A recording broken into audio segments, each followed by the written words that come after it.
네. 안녕하십니까. 국민대학교 법과대학 교수입니다.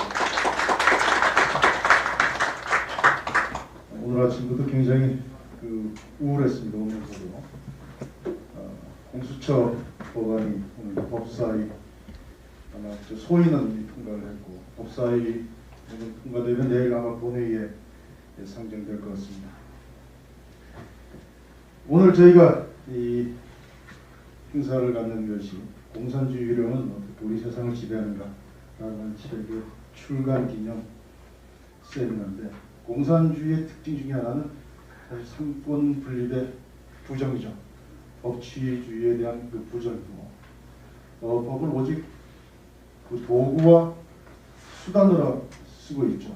그런데 지금 그렇게 법을 도구화하고 수단으로 쓰는 그런 현상이 한국 사회에서 벌어지고 있고 국회에서 그것이 벌어지고 있다라고 하는 점에서 공산주의 유령이 결코 유령이 아니라 그 공산주의 체제의 속성이 바로 우리 사회를 현재 지배하고 있고 권력 집단의 하나의 그 행동 지침이 되고 있다라고 하는 점에서 우리가 경각심을 넘어서 이제는 행동을 해야 될 때가 아닌가 그런 생각을 하게 됩니다.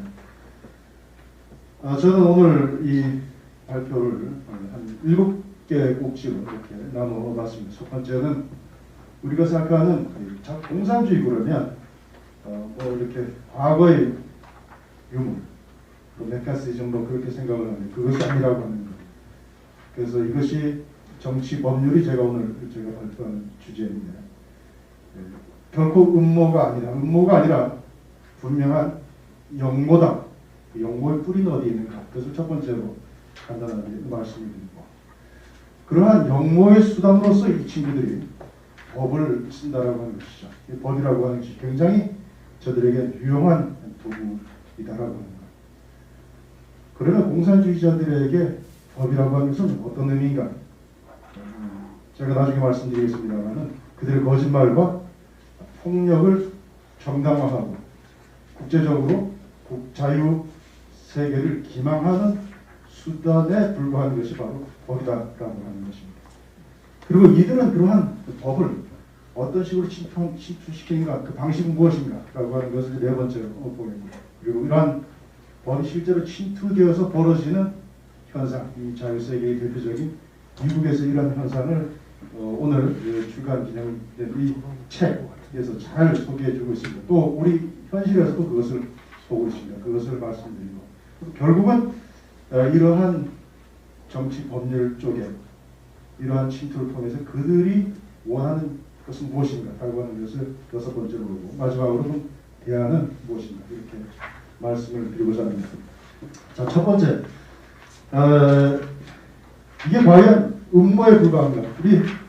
제가 말씀드린 것처럼 공수처나 이런 걸 보면 이미 음모가 아니라 영모인 것입니다. 한나 아렌트라고 하는 유명한 여러 정치학자가 있습니다. 이 아렌트 입장에서 보면 이 소비에트 공산주의와 나치 히틀러의 나치 두 개를 다 똑같이 보았습니다. 그 속성의 공통적인 속성은 무엇이냐? 권력 장악이 결코 그들의 목적이 아니라고 하는 것입니다. 권력 장악으로 끝나는 것이 아니라 권력 장악은 운동의 시작이라고 하는 것입니다. 한나 아렌트가 이렇게 얘기합니다. 결코 그들은 멈출 줄 모른다. 그들을 멈추게 할 수 있는 것은 아무것도 없다. 왜? 이 운동의 끝은 모든 사람들을 자기들과 같이 생각하도록 만드는 데에 이르러서야 끝날 것이기 때문에 그렇습니다. 이것이 바로 단지 권력 투쟁의 문제가 아니라 한 인간성에 대한 말살이고 문화에 대한 도전이고 문명에 대한 파괴가 왜 여기에 본질적으로 내재되어 있는지를 아주 명확하게 얘기해 줍니다. 또 이 책에 보면 사월 알렌스키라고 지금 미국의 소위 PC 좌파의 정신적인 이런 토양을 제공한 사람이죠. 노골적으로 폭력을 선동을 하고 제도에 대한 파괴를 얘기를 합니다. 이런 사람들이 이미 자유주의 세계에 깊이 아주 들어와 있다는 것입니다. 7페이지 되겠습니다. 여러분들 나누는 그 유인물 쪽에 보면 그 벌거벗은 공산주의자에 나타난 행동, 이들이 추구하는 행동 목표가 있습니다. 아주 오늘 이 주제를 정확하게 설명해 주는 것이라고 생각합니다. 뭐 보면 법원을 이용한 정부기관을 약화시킨다. 그 도구로 인권을 계속해서 도구로 삼습니다. 그리고 음란물에 대한 그 자유화, 이것이 인간의 자유를 추구하는 것 같지만 이들이 궁극적으로 얘기하는 가정의 파괴, 윤리의 파괴, 해체로 가는 수단으로서의 이것을 동원하는 것입니다.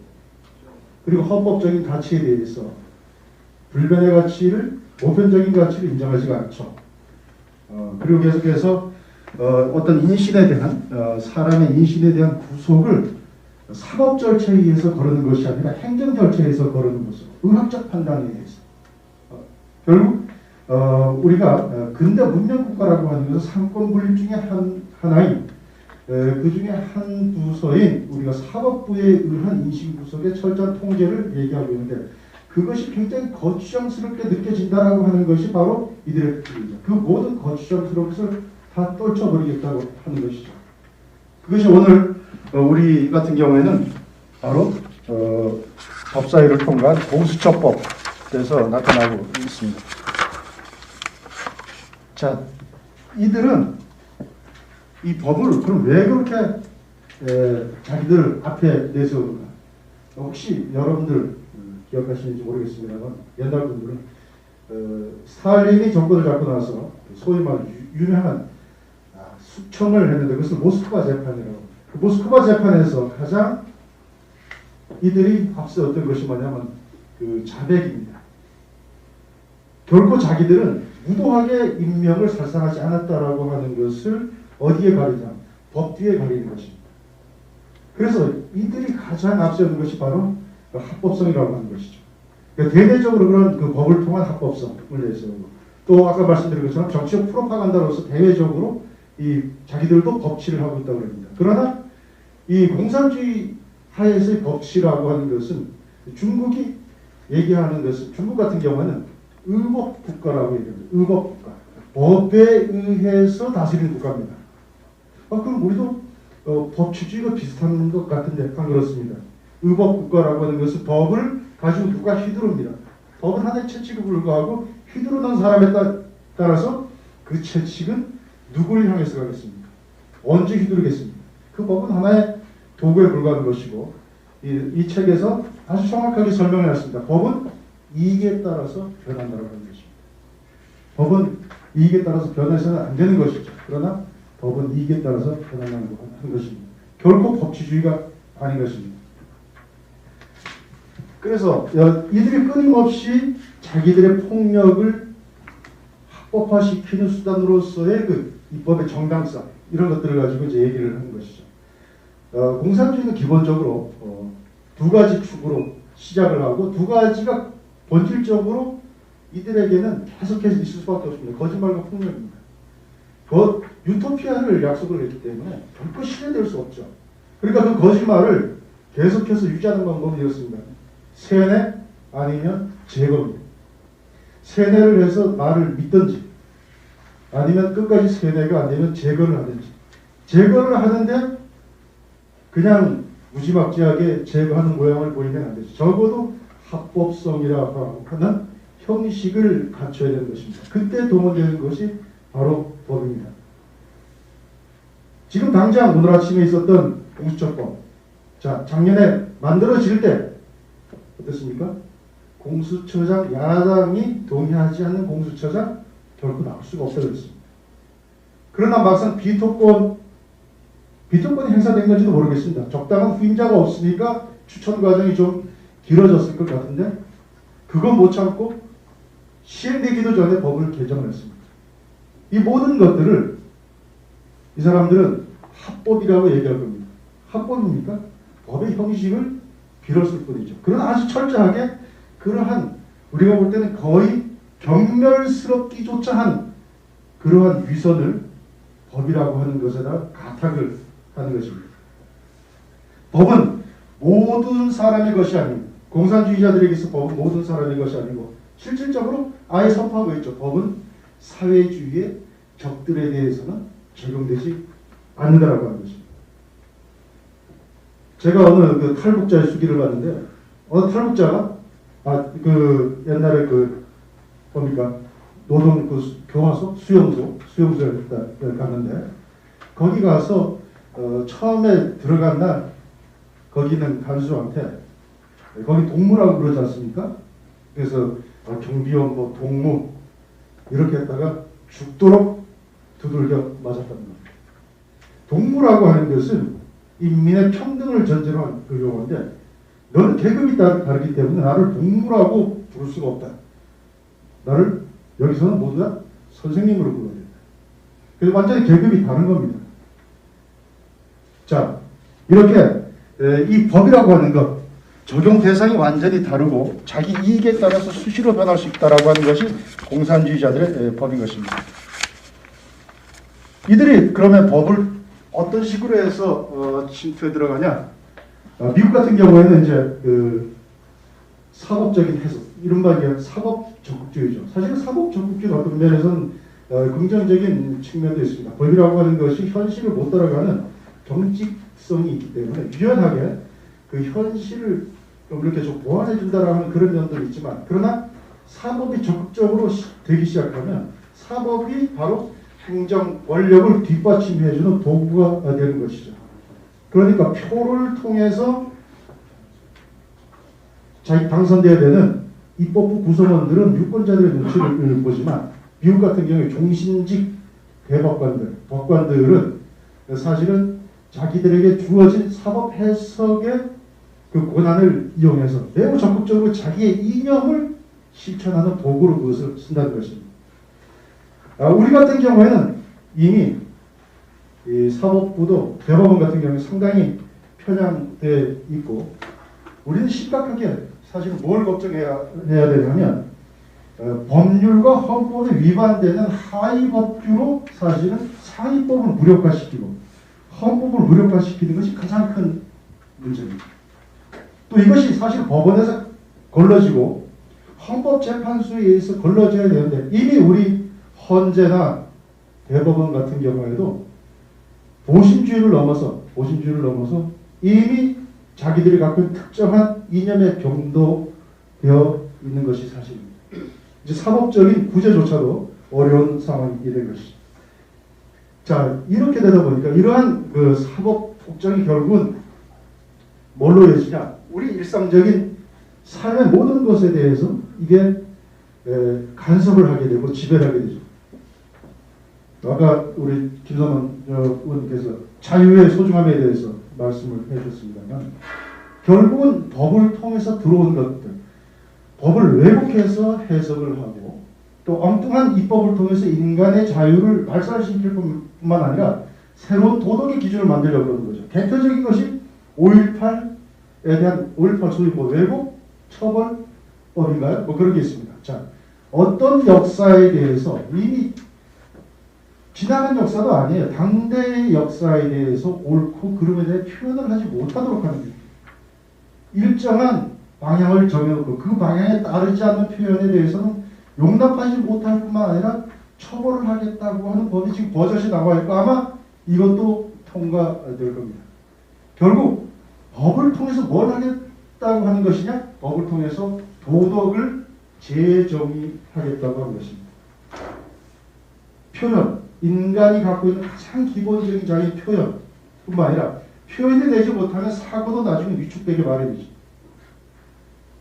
그 표현부터 제한하고 사고부터 제한하고 결국 양심의 자유까지 제한함으로써 인간을 법으로서 아까 제가 말씀드린 폭력과 거짓말로 집행해 나가는데 법으로서 자기들 기준에 맞춰서 세뇌되도록 하거나 아니면 제거하거나 이러한 기준을 만들어 놓겠다고 하는 것입니다. 이러한 입법들이 지금 나와 있는 것입니다.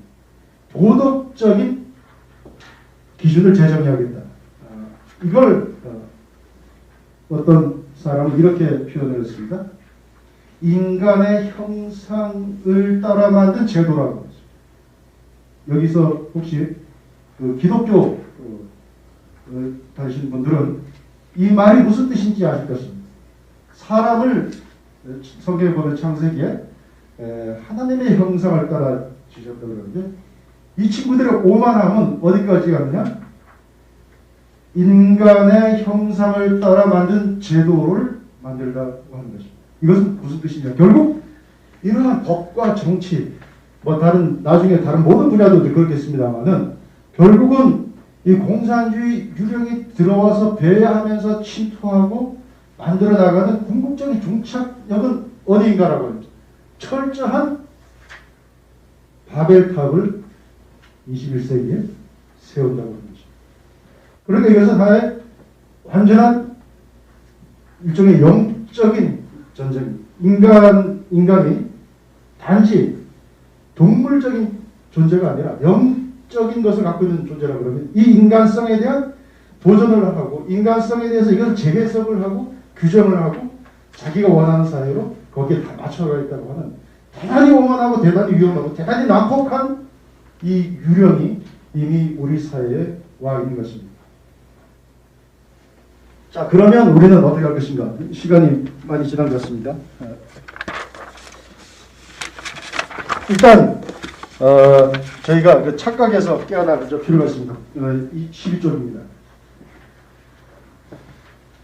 큰 착각 중에 하나가 여기 계신 분들은 다 알고 계시겠습니다만 그들에게 인간이 결코 먼저가 아닙니다. 사람이 먼저다 그런 얘기입니다만 그다 기만하는 얘기입니다. 어떤 사람입니까? 아마 사람이 먼저일 수도 있습니다. 어떤 사람입니까? 자기들의 이념을 충실하게 구현하고 이념을 이해하고 동조하고 따르는 사람, 그 사람만. 아까 제가 말씀드렸던 사회주의의 적에게는 사회주의법이 적용되지 않는 것처럼 그 외의 사람들에게는 인간이 아닌 것이죠. 그러니까 사람이 먼저다라고 하는 말은 철저하게 위선적인 말이라고 하는 것입니다. 그리고 이 책에서 제가 아주 흥미있게 본 것이 그 커리 효과라고 하는 것이 있습니다. 가난하게 만드는 자가 표를 얻는다는 말이 있습니다. 우리는 자꾸 이런 걸 통해서 이 경제가 망가지고 다 이렇게 하면 결국은 이 국민들의 마음이 돌아설 것이다 라고 생각하는데 오히려 그렇지도 않을 수 있다라고 하는 것입니다. 오히려 가난하게 만들어서 더 표를 얻고 이런 것들이 실증적으로도 사실 베네수엘라 같은 경우는 나타나고 있죠. 차베스 후계자들이 오히려 더 가난하게 만들고 국민들은 오히려 그 과거의 것들도 그리워하면서 그들에게 속한 계파에게 표를 주는 이런 현상들이 빚어지고 있는 것입니다. 그래서 우리가 현실을 좀 명확하게 봐야 되겠다. 그래서 우리가 점점 이 경제가 나빠진다라고 하는 것을 이상하게 생각해서는 안 됩니다. 아마도 이들은 일부러 그렇게 나빠지게 할 수도 있을 것입니다.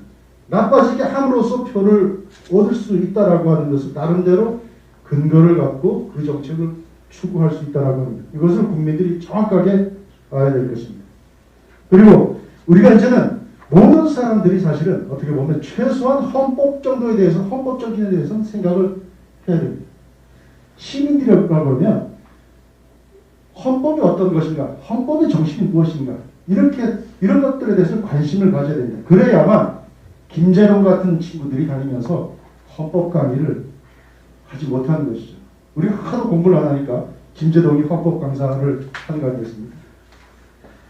그리고 우리가 시민사회에서 이제 보편적인 가치들을 재발굴하고 정말 다 지나간 것 같고 그렇게 묵은 것 같지만 그것을 다 거기에 묻어있는 먼지를 털어내고 그 가치를 다시 발견해야 됩니다.